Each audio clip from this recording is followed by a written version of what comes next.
Hey y'all, welcome to another episode of the Hardy Wrestling Podcast with your girl Stephanie Hardy. And I've got a special guest with me today. She is the reigning WSU World Champion, and I get to be on the same show as her next weekend at the Belladonna Division show, Genesis. This is Brittany Blake. Brittany, how are you, my dear? I'm good. Thank you so much for having me today.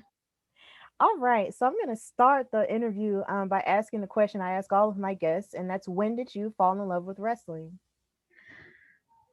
I don't know the exact date. It was definitely like Attitude Era timing. I want to say between like 97, 98-ish. But basically, my dad used to put on wrestling when me and my brother were kids, and our parents were divorced, so he had us for Sundays and Mondays. Mm-hmm. So we were always either watching wrestling on Sunday nights or Monday nights, and we kind of fell in love with it back then. But for me, the moment I fell in love with it was the day that Lita debuted. That was the moment I was like, I want to do this.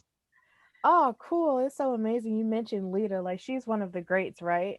And I feel like a lot Absolutely. of people who watched wrestling or became women's wrestler, during the at or saw the Attitude Era, but then wanted to go forth and pursue wrestling as a woman, it's like Lita is definitely one of the main people that people mention.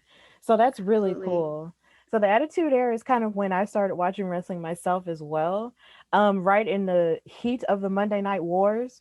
So that's kind of when I sort of got into it, and my dad actually watched wrestling with me too. So it's That's pretty awesome. interesting how we have that in common there. I love that. Yeah. So when exactly did you know that you wanted to pursue it as a career? Um, well, I would say since I was, in middle school, I started dressing like Lita, but it was one of those, what do you want to be when you grow up? And I would say, I want to be a diva. But I didn't really pursue it until quite a few years later. I lived under a rock. I didn't know indie wrestling existed until 2012. I was working at a comic book convention, and a friend of mine had offered to take me to a wrestling show that was happening a few blocks away, and it ended up being a Chikara show. And I was like, I had no idea this was so close to where I lived, which was in Jersey at the time. Mm-hmm. And after that day, so that was May of or April or May of 2012, and I started looking into wrestling schools. I started saving up, and I started training a couple months later. So it was that show, and ironically, I actually met Lita that day. So I was working at the convention. I was on my break, and I went over to her table, and I introduced myself, and I met her. I got a picture with her, and I met her. I met Paul Bearer, and then I went to my first indie show, and then I fell in love with indie wrestling like that same day. It was a very good like day for wrestling for me. Oh, that's amazing that you met her too, like right on that day in which you started. And Paul Bearer, that's And Paul really Bearer, rare yeah, too. yeah, Um, yeah. yeah, I watched a documentary about him that they did during the whole 30 days of the Undertaker thing that they did on the network before it moved to Peacock. Uh And I huh. learned so much about him, and it's so funny. He's actually from Alabama. Oh, And okay. yeah, and right around the time I was watching it, it was when I found out that he was a funeral director and stuff, which is Hmm. I was weirdly enough working at a cemetery office, Oh while my I was gosh. watching this. So it was just kind of amazing how with my podcast and me sort of getting into the wrestling business itself for right now, because I'm commentating next weekend, and then watching him do it while also working a regular job was just kind of like, wow. It's like you never That's truly know awesome. what you have in common with certain people. But I think it's so great that you met Lita and was able to do that. I feel like that's almost like it was meant to be and that it was full circle for you. I feel the same way, and it's so crazy too because a couple years ago, my fiance he got to tag with her at an indie show. I Oh, was so jealous. So I'm just like watching them call their match, like I want to be a part of this, but I will live vicariously through him. oh, cool. So your partner's a wrestler as well? He is, yes. Amazing. I love loving wrestling. It's amazing. Me too. Okay. So how exactly did you pursue training once you decided to go all the way in on wrestling? Yeah, so I was looking into different schools in the area, and originally I was trying to find because I didn't really know how wrestling schools worked. I didn't have an in, I didn't have anyone like saying, "Oh, you should go here, you should go there." So originally I was trying to find an all girls school or something. 'Cause I didn't know I could train with guys, and I couldn't find that. At one point, I think I found it was like the old like Ring of Honor sparkle something, and it was like it wasn't a real thing anymore. And then it came down to Chikara and CZW, and because I had gone to the Chikara show, I was like, oh, I'm gonna go here. Mm-hmm. And it just one of those things. It didn't really mesh for me. I went for maybe a month or two there, and it just didn't feel right. It didn't feel like I was learning. It didn't feel like they saw any potential in me.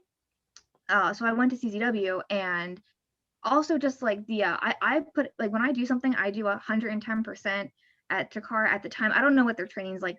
Actually, I don't think they train at all now, but like I don't know if it ever changed, but it was like a once a week thing, and I need it more than once a week in the ring. And at CZW, I could do 4 times a week. Um, and it's funny because at both schools, Drew Gulak was one of the trainers. So I went from Jakar to CZW, and he was there at both schools, and I was like, oh no, and I thought he hated me because I jumped ship essentially. But I mean, he was real tough on me, but he's has a lot to do with how I am in the ring today and who I am today. And he was one of the people that really trained me. So going to CZW and getting to get in the ring 4 times a week from 6 o'clock at night until who knows, some nights I would be there until midnight. So getting that much ring time, I think really was what helped me the most. Wow. So it seems that you had a very dedicated, mindset in terms of it. Like you did not stop. So you were kind of like the first one No, there and the last one out. absolutely. And I was so dedicated. A couple months into it, I broke my leg at training, Mm. and I showed up the very next day. I was still showing up every single day, even though I couldn't get in the ring. I was still there every day, just watching, trying to learn as much as I could. Doing when I was kind of getting better, I was starting to do like things on one leg just to get into the ring. I was, doing rolls on one leg. I was doing like squats, and I was doing as much as I possibly could on one leg. I did not want people to think I was gonna quit because I broke my leg. That to me, that wasn't a reason to quit, even though any other sane person would probably be like, yeah, you know what, maybe I shouldn't keep doing this. Yeah, a lot of people probably would have given up, but that's just a testament to your willpower and your determination to be, to be the best wrestler you wanted to be at that time. So that's really, admirable that you did that because I know I would have gave up. I can't stand pain. Like I hate pain. So if it was me, I'd be like, no, and That was the worst pain I've and ever went been home. in. I came home from that. So like I went to the hospital that night to see if it was actually broken, and it was. And I came home on crutches, and my mom goes, "So I guess you're done, huh?" And I was like crutching, I'm like over my dead body. I'm like crutching past her, like No. Okay, so you mentioned that you did training with Drew Gulak, who is on WWE TV, and actually was on TV last night. He got beat by Not his Angel best Garza. moment. Yeah, he got beat by Angel Garza last night and got a rose up his butt. So that was funny. But you mentioned how he was one of your trainers. So which one of his lessons have you applied the most in your career? This might sound weird considering, he's known for like his technical ability, and like I did learn a lot of technical things from him, but the Mm-hmm. biggest thing that Drew has done for me has been psychologically. Um, he doesn't, tell you what you want to hear, and he won't even give you necessarily like an answer. Like if you ask, "What did I do wrong?" He'll be like, "Well, what do you think you did wrong?" And he'll kind of pick apart things. So he made me look at things differently. He made me, really analyze everything that I do. Mm-hmm. Um, and I think that has been, something that I didn't expect in training. And I feel like a lot of people might not get that. They might just go and, do the work. He's always getting me out of my comfort zone. And I mean, it's crazy because I mean, he doesn't have to do it. I mean, he's been, on the main roster for quite a few years now. He doesn't have to help me still. He's still sending me homework to do, and hey, try this at training, try this. And then like, he's still, my trainer at the end of the day. Yeah, and it's so good to hear that he's actually that hands on with you even still now because you would think, from mainstream exposure that they wouldn't have time for that kind Mm-hmm. of thing. But just to see that he's that hands on with you and then so many other wrestlers because he if I'm not mistaken helped train Bad Bunny if I'm not mistaken. That's Um what I heard as well. I'm not yeah, I was just I didn't ask but him that, but I know that's what I heard. And it's not just me. I know other people that I came up with. he, that he helped train, he still is doing the same thing, like giving them homework, asking them, hey, what are you doing on this day and how many shows are you, like he's always staying on us. So I mean, that's to me dedication. Yeah, it's amazing. And he's an amazing technical wrestler. I enjoyed almost every match he had. Definitely last year with Daniel Bryan, like who was like Yes, another amazing technical wrestler. that Like was a great match. I definitely enjoy him as a wrestler, and I have now more greater respect for him even as a trainer now. Do Hmm. you still find time to practice your craft? Of course, I know it's been rough with the pandemic and everything, but do you still find time to practice when you can outside of your own schedule of wrestling and Yeah. stuff? Yeah, absolutely. It's been harder because originally I'm from Jersey. I used to live 5 minutes from the school, so it was so easy before. And then I moved down to Maryland, which is where my partner lives. Um, and it's great having a partner that is a wrestler because even when we can't get to the ring, and we just moved into a new apartment, which is way bigger than our last place. So we have all this floor space. I'm like, hey, you want to try this out? Like the other night, I got an idea for a match. I was like, hey, can you be a guinea pig for me real quick? So we've been getting to the school more now that vaccines are more of a thing and COVID's better. But for a while, for the last year, up until about a month ago, we would go to the wrestling school by ourselves and just the two of us work on stuff because we didn't want to risk a group setting, you know what I mean? Hmm. But I mean, I always find a way to get in a ring. Well, that's really cool to hear. And then the fact that your partner also helps you, continue to try to get better, and the both of you have tried to practice even in this difficult time is really amazing. I Hmm. always believe that a partner isn't a partner until they help you, unless they're helping you get better in some way, shape, or form. Yeah, So, absolutely.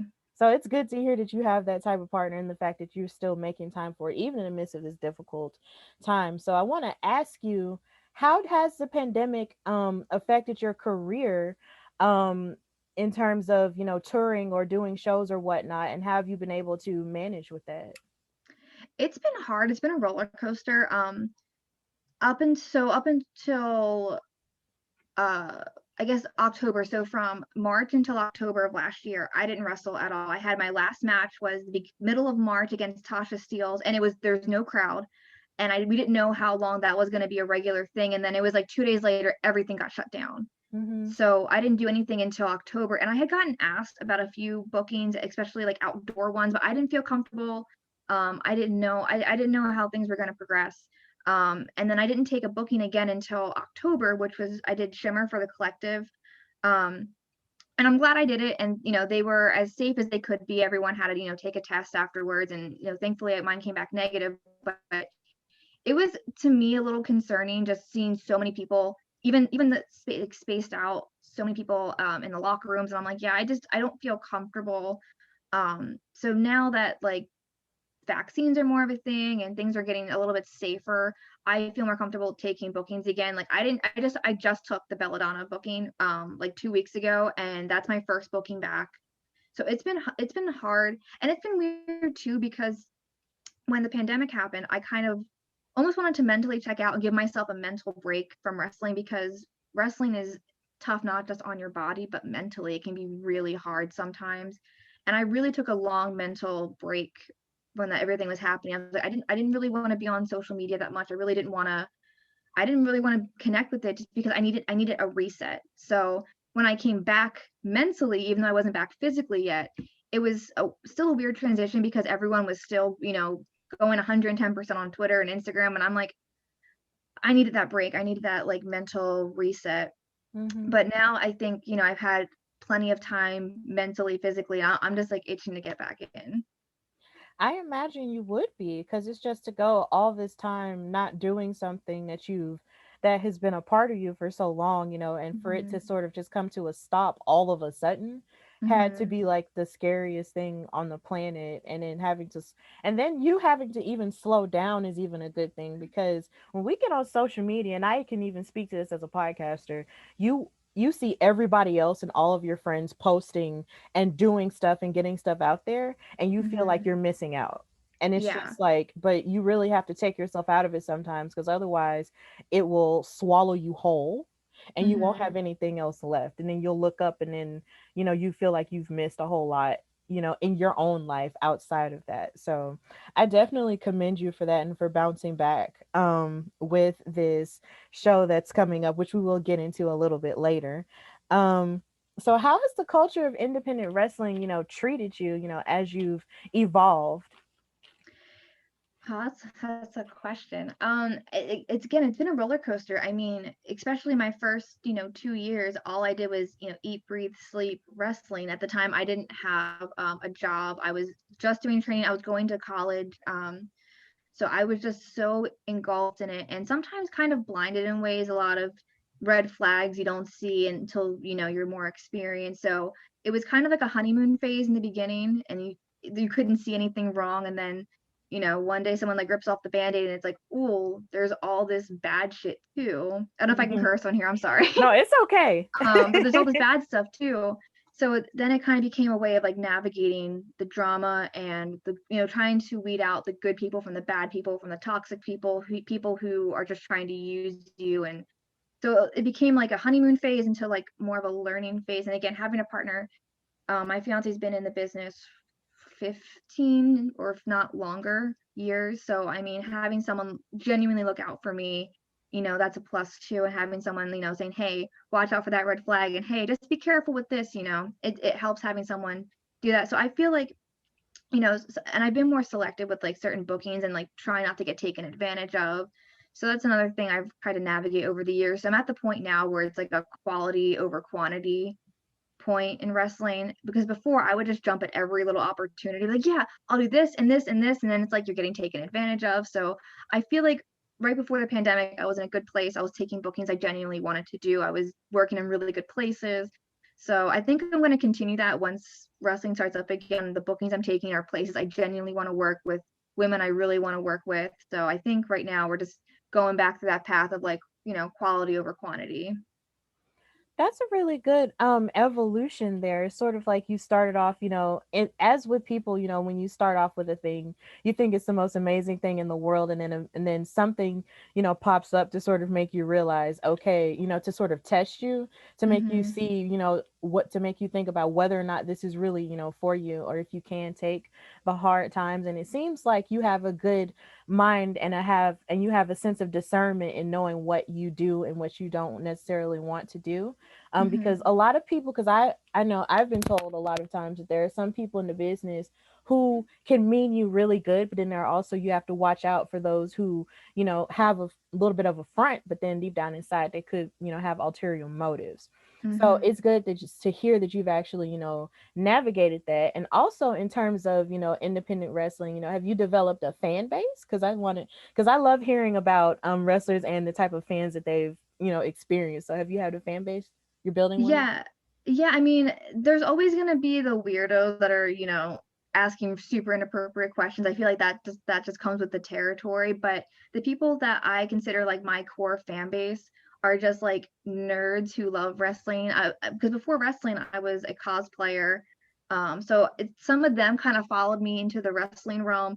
So my favorite fans are the ones I can kind of like nerd out with too. We can talk about wrestling, we can talk about video games, anime, so that's really fun. My favorite thing ever is doing cosplay wrestling. And Mm-hmm. those are like the best fans because they love everything you do.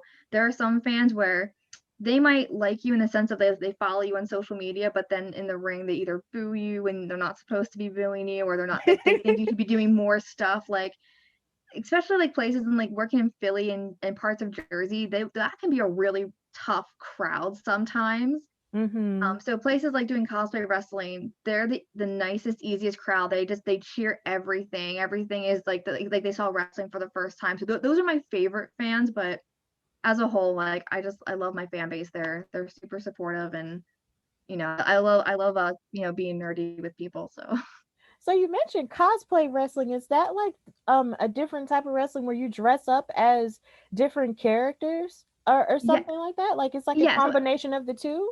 yeah, so everyone's trained and everything. It's not like a bunch of backyard. At least the places I work, I'm sure there are some backyarders, but there's two places in particular I've worked. One is actually called Cosplay Pro Wrestling, and there are a lot of the local guys in like the Maryland, New Jersey, Pennsylvania area, Mm-hmm. and I love working. There's just so much fun. Like we've worked for Anime Next, we've done CPAC, we've done there's too many games. There's a bunch of like that northeast area conventions that they work, and then there's another company called FSCW, and they work with a lot of like the super cons and everything. And I feel like they have kind of more of a, I guess, a higher budget because they'll bring in like names from the convention and everything. So Mm-hmm. I mean, it's both are so fun. Like I don't think I have a preference. Like that's all cosplay wrestling to me. But yeah, basically you dress up as character. I've been Sailor Jupiter. I've been Blake from Ruby. I've been Android 18, Wii Fit Trainer. I've been a ton of characters, and sometimes I'll do multiple characters on one show. Mm-hmm. I love it. It's my favorite thing ever. That is so cool because I know when I watch wrestling on television, like I absolutely love it when people get their gear made to look like a specific character or Mm-hmm. to make it look like a cartoon character or something like that. Like I'll never forget how Alexa Bliss came out and she had Buzz Lightyear gear. And that Yeah, was just the yeah. cutest thing to me because I love Disney and she does too. So it's just kind of like, and then you have Johnny Gargano and Candice LeRae, they'll come out as different characters. One time he was Iron Man, another time he was Wolverine. Like I just love stuff like that. So Me too. just to know that there's wrestling federations that have cosplay in it too. That's amazing. And They're fun. yeah, I've only done cosplay maybe twice. Like I was Captain Marvel for a Comic-Con here in Alabama once. You are would be such a good Captain Marvel too. Oh, really? Oh, that makes Mhm. me feel so good inside. Thank You're you. welcome. Oh, man. But yeah, and then I was Wonder Woman 1984 with the golden suit for Halloween Oh, last year. So that awesome. was fun. That's so Um, much fun. yeah, oh my gosh. So, you mentioned behind the scenes when we had talked a little bit before that you had traveled internationally. So where have been some of your favorite places to wrestle and go outside the United States? So the current it's a weird thing. So I wrestled in Canada, and I actually really like working in Canada. I've only really been in like the eastern part. I think I wasn't in Toronto. It was right outside Toronto. That was fun. And then it's funny because I've been to Japan, but I haven't wrestled there. But I wrestled for Stardom and Marvelous in the States. So I've worked for Japanese companies in the States, but I've been to Japan. So I mean, honestly, if I could wrestle in Japan, that would be that's always been like my biggest dream, and like the top of my list is wrestling in Japan.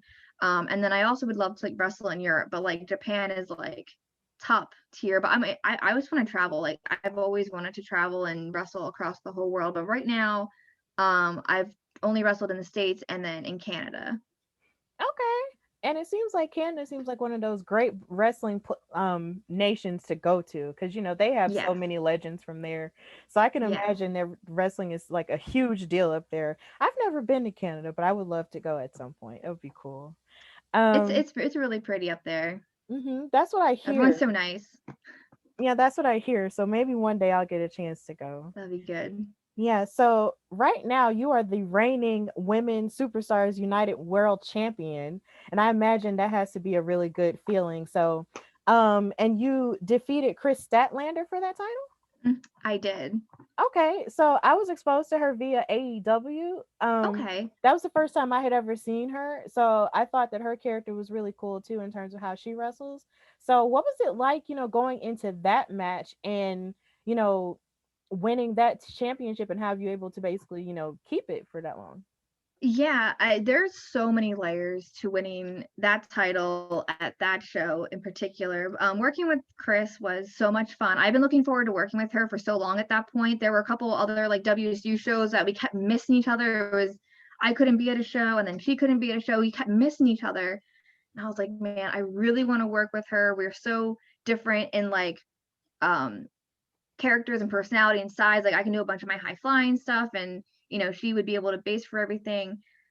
So for me, so I came from CZW, and my first time in a ring was at WSU. It was a battle royal in 2013, and it's funny too because I used to travel on the road a lot, and back when Lufisto was the women's champion, they had gotten a new belt, and I was the one carrying that new belt to like while we were traveling. So I was technically the first woman to hold that belt. And I remember that night that I was transporting it, I took it out of the bag and I'm looking at it. I'm like, I'm never gonna have this belt. Like this is not obtainable for me.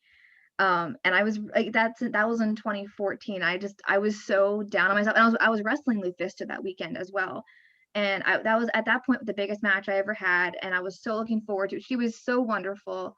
But I didn't have the confidence in myself that I would ever be the world champion for WSU.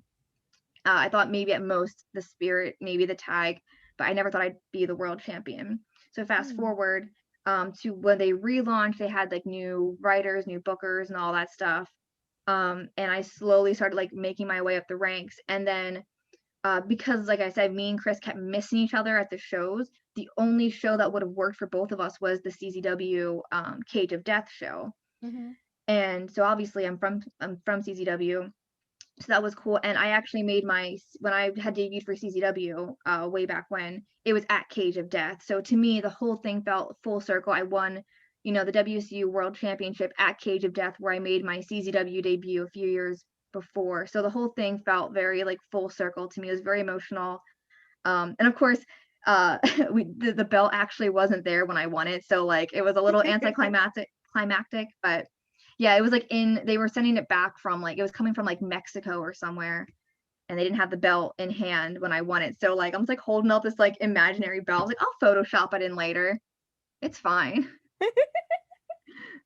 Well, that's a pretty funny story to hear, the fact that it wasn't actually there, because everybody has their moment with the title. After they win it, it's like, oh my god, I won the title, and they can either be really excited, swinging around like Seth Rollins, or cry, or lift it in the air and all that. But you didn't have that. You had to wait. Mm. I feel But like if I did have it, I think I would have cried. I honestly feel like I might have cried if I had it in my hand. So like, I guess it's good because I don't like to cry in public. So like, especially because I wear so much oh, like dark makeup, it would just be like black mascara running down my face. yeah. See, I just love watching people win titles. Like, that's one of my I didn't realize that was something I really loved until I watched Paige win the Divas title. When Oh she my like god, when I she cried. debuted, oh my god, when she debuted and beat AJ Lee, and then they showed the backstage reaction, and she was crying, and I just started crying, and I kept watching it back over and over again, and that's when I realized I really love watching footage like that. I I love cried it. when that happened. Who else? I mean, the Sasha Bianca one. Oh yes, Cried. definitely. I cried. Like done. Oh my god, me too. That match meant the world to me. Of course, personally as a black woman, and then just seeing, Bianca rise, to where she is now, from where she started. She didn't start off wanting to be a wrestler or through the indies like a lot of people. So to see her get to that point after only having so many years experience, and then have all this talent But and she go did up the against, work. yeah, she put in the work, and then to go up against someone like Sasha Banks, who is, in my opinion, the greatest female wrestler of all time, Mhm. it was just an incredible thing. And to see her win, and to see her celebrate with her husband too, who's just a That melted ball. my heart. Oh god, it was so amazing. Like, oh my god. And then he was uh, holding her up on his shoulders, and it reminded me so much of uh-huh. Randy holding up Miss Elizabeth, and it was just Live. like, Hmm. this is so cool. But yeah, I I was know. it was so funny. So who has been your favorite opponent so far, and do you have any dream opponents? Ooh, okay. Man, there's so many opponents that I love working with. I know as far as dream opponents go, I literally just made a list the other day. And I know the top people on that list are like Lainey Luck and Masha. Oh my god, I'm gonna blank out on names, but as far as favorite opponents go, um, Zoe Sky, and she's one of my favorite opponents. We always have really good matches, and they're always different too. Like there are people who I wrestle, and it's like we have good matches, but it's kind of the same thing every time. Another person who was not my favorite opponent at first, but became my favorite opponent, and I'm very bummed that I don't get to wrestle her anymore, is Penelope Ford. Mm-hmm. We we came up kind of together. I was a couple months ahead of her, um, and she was one of those people who like wasn't into wrestling, didn't really not saying she didn't care, but like she just didn't, to me as someone who grew up watching wrestling, I kind of had a chip on my shoulder about it, like, oh, who's this girl who's only coming to training, certain days of the week and doesn't seem like she's taking it seriously. She doesn't even know what stone cold stunners are. Like, I had a very big chip on my shoulder at the time, and it took a road trip with her to, like, she became one of my favorite people on that road trip. Like, and she says the same thing about me. She's like, "Oh, I thought you were a bitch," and but we had like really bonded on that road trip, and our first couple of matches were awful, like the worst. And then as time went on, our last couple of matches together were some of my absolute favorites. And then for a quick minute, we were tagging together. So I'm bummed I lost a tag partner. I lost one of my favorite opponents. So I'm like, I'm hoping I can like weasel my way into AEW and wrestle people like her. Layla's amazing to wrestle. Chris obviously is amazing to wrestle. There's so many fantastic, like, just so many talented women on in wrestling right now. Like, it's insane. Like, when I started, I feel like there were barely any women. I feel like at the time, like, 'cause Shimmer at the time was my biggest goal, and I love working for Shimmer. But I feel like at the time, Shimmer held all of the good female wrestlers, and now there's so many other talented rosters around. Shimmer will always be, to me, be like the highest, highest of the highest. But there's so many women that are amazing that haven't quite made it to Shimmer yet. That there's just too many. There's too many talented female wrestlers now. Okay, and it's so But funny. I mean that in like a good way, like the best Yeah. possible way. Yeah, I've figured you meant it in a positive way. It's so Yeah. funny you mentioned that because now I have a good question that I ask all my female wrestlers is, how do you feel about the state of women's wrestling in the independent from an independent standpoint and from a mainstream standpoint? Mhm. So as a mainstream standpoint, I remember sitting on my couch when the whole like women's evolution thing happened. Because when I started training, I was kind of told that like there's maybe 5 of you in the tri-state northeast area. You're probably gonna work the same people. You're probably gonna have 5-minute matches. That's with your entrances. Like, they kind of set the bar for us very low. Mm-hmm. So indie wise, and even mainstream wise, you kind of saw the same thing. The women were getting like minute long matches. And, so it was kind of mirroring each other in a way. And then um, I feel like the indie scene kind of picked up and they were doing more women's matches. They were doing intergender stuff. And then as that picked up, I feel like the mainstream started to kind of follow that as well. So I just see it getting better and better. And I'm so glad there's so many more women's promotions. I'm so glad that shows are having more than just one like women's like, bathroom break match. Now women are getting, matches that are just as long as the guys, if not longer, or they're getting intergender matches. There's a show I'm doing the weekend after Belladonna, Pro Wrestling After Dark, and I believe there's 2 women's matches and an intergender match on the card. Like, they try to keep their card pretty split down the middle. And I really appreciate that we're not just a sideshow attraction anymore. Same with like tag team wrestling. I don't think there should be just one on the show. It shouldn't be attraction matches. I like that everything's getting, its equality. Okay. And then you mentioned well we did mention earlier how you're going to be participating in the Genesis show held by the Belladonna division next weekend, and I am so excited for that so I can see you in action for the very first time. So what has been your preparation going into your match going up against Trixie? Yeah, so like I said before, I mean, this is even before I knew I was going to be wrestling for Belladonna. I've been going to the wrestling school more. I've been trying to, just work on my older moves and kind of just making sure there's no ring rust on anything. So first, I always want to straighten up and clean up what I already do before I try to move on to something else. So I have been working on some new stuff, but a lot of it's been, trying to work about like my ring cardio and getting some ring rust off. Um, I'm not going to have it in time for the show, but I'm in the process of having new gear made. So I'm just really excited to kind of like not recreate myself, but just kind of like upgrade myself a bit. So, I've definitely been prepping for that match, but I'm prepping as a whole for, you know, all the matches I have coming up now. Okay, and had you ever faced Trixie before? Nope. No, this will be first. This will be a first time. I love first time matches because I love seeing what other people can bring to the table. Mm-hmm. And right now it's crazy because my next couple of matches I have are all first time matches. So I'm just really excited to get in there and work with new people. Well, I'm so excited for you, and I just cannot wait to see you and talk about how awesome you are at the table and everything. That's going to be really cool. And it's so funny. You're saying there's a lot of similarities we have. It's like you saying this is going to be your first few matches back. This is going to be my first time commentating ever. So That's this awesome. is going to be a fun first time thing, but I'm really excited for it. You're I'm gonna so kill proud it. of You're you. gonna do so well. Oh, thank you so much. All right. So, who inspires you the most as an athlete? Ooh, it's interesting because I really didn't watch. I played sports in like middle school. I played basketball and stuff, but I never really idolized any athletes per se, other than professional wrestlers. Hmm. Like I said before, Lita was a big inspiration. As far as wrestlers go, I was a big Eddie Guerrero fan. I was a big Hardy Boys, Edge and Christian fan. And then as time progressed, like I became really big into AJ Lee when I started wrestling. So like all of my athletes that I look up to are all wrestlers. Before that, the only athletes I looked up to were figure skaters because I was really into figure skating when I was younger, and that's Hmm. and I that I can never I could never. I'm not that coordinated.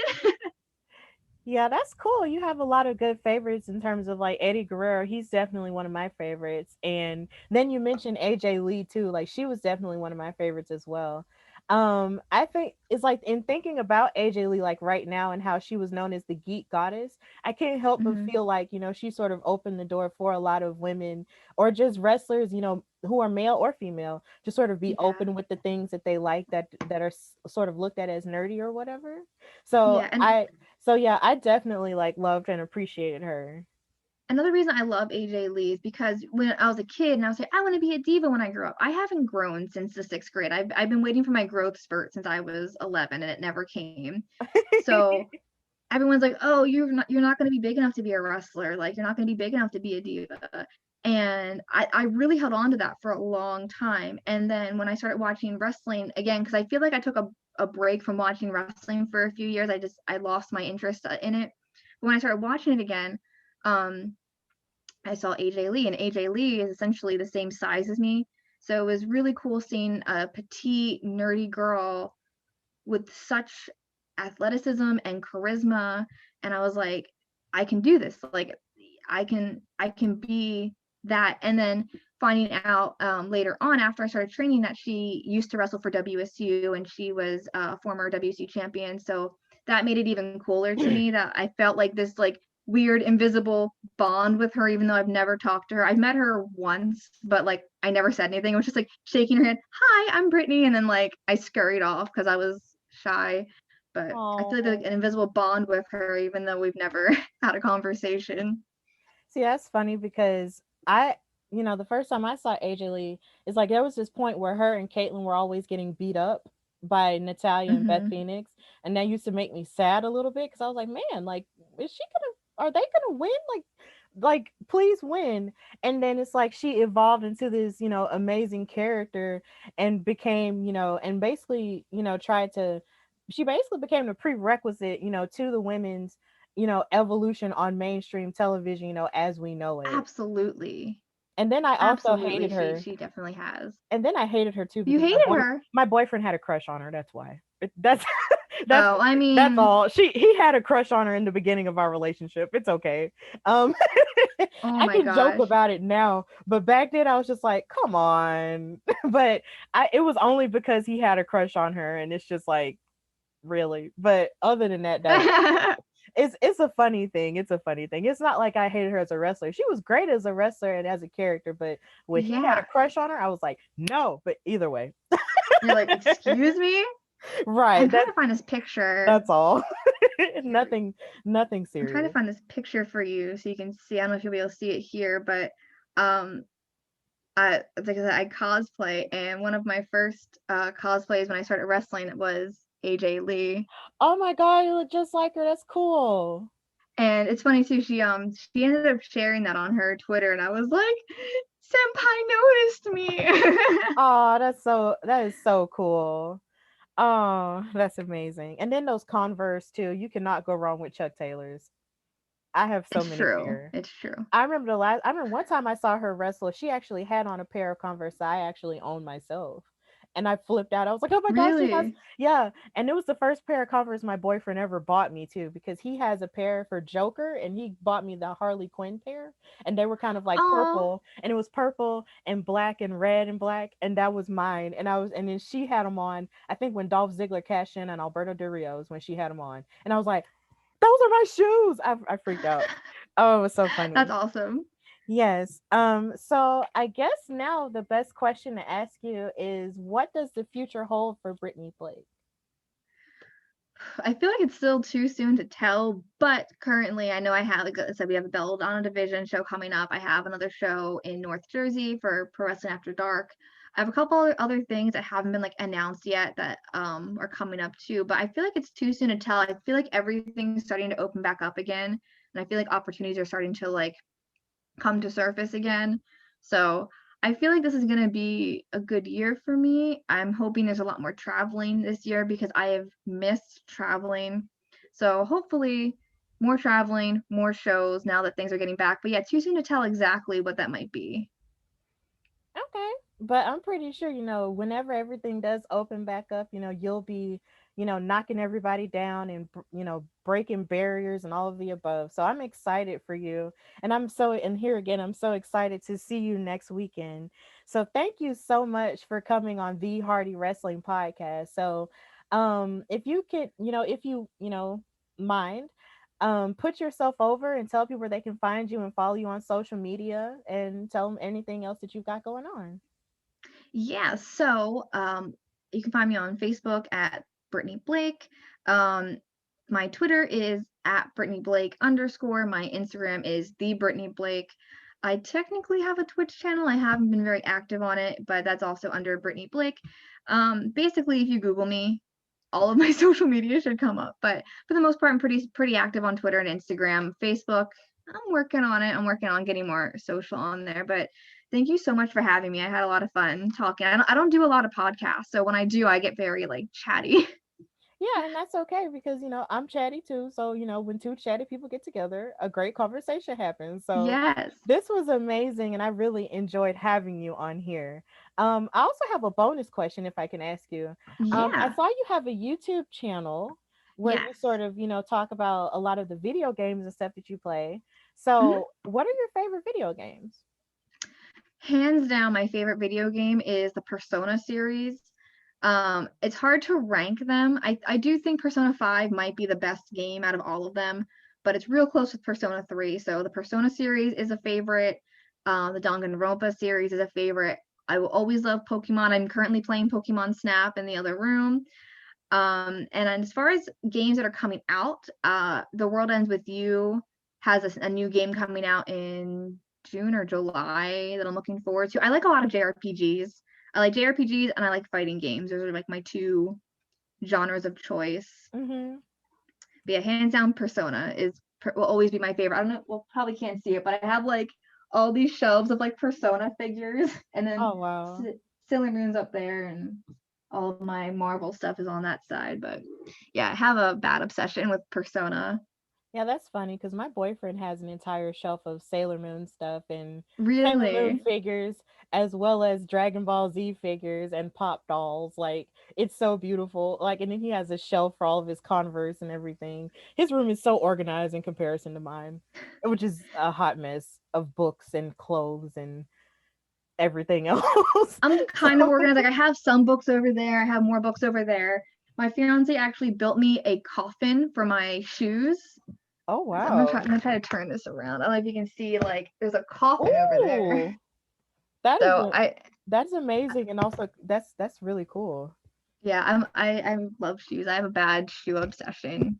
So See, I really don't necessarily love shoes, but yeah. I know you have to have them, but I do have, like, there are cute shoes that I do see, but I barely buy clothes for myself sometimes. Like, it takes a lot for me to buy new things for me. It's bad. But I can buy new things for everybody else though. It's crazy. Yeah, I mean, I definitely like to buy for other people, but I've actually gotten better about it with the pandemic because I used to always buy new clothes for myself, and I still do. But I feel like with the pandemic, because you're not leaving the house as much, it's harder to like justify clothing purchases. So now Mhm. that things are getting back to normal and I have like places I can start wearing stuff again too, I might pick up that habit again, but I've been pretty okay with the my shopping issues. I just donated a bunch of clothes. I'm a hoarder. I hold on to everything. Like I said, I haven't Yeah. grown since the 6th grade, and my fashion sense hasn't changed that much since then. So Mm-hmm. like I still have like my trip pants and my UFO pants from like 2003, 2004, just chilling in my closet. Yeah. See, I still had at a certain point, I still have clothes from college actually from about 2014 that I probably need to get rid of. Then there are some that I won't get rid of because I bought them when I studied abroad and I don't ever want to Okay. give those up because it makes Where me did you feel like study? I studied abroad in Ghana, West Oh Africa, wow. for a month, and those clothes and those dresses and all the stuff I bought over there doesn't fit me anymore. But I still have them because I just feel like who really has, Wait, where are you gonna authentic, find that again? You like, have yeah, to where are go you gonna back find there. it? Right. So it's just like I don't want to give that up. So I wouldn't. yeah, so I still have it. And then it's like I went to Spain and I have a dress that I bought from there, but that still doesn't fit either. So it's just kind of like I just don't have the heart to let that stuff go. I That's when just you don't. just put everything into a vacuum seal bag and you just stuff it somewhere. That's what I started doing. I started vacuum sealing things I don't wear and I probably won't wear again, but I don't. I'm too like emotionally attached to get rid of them. Yeah, it's hard.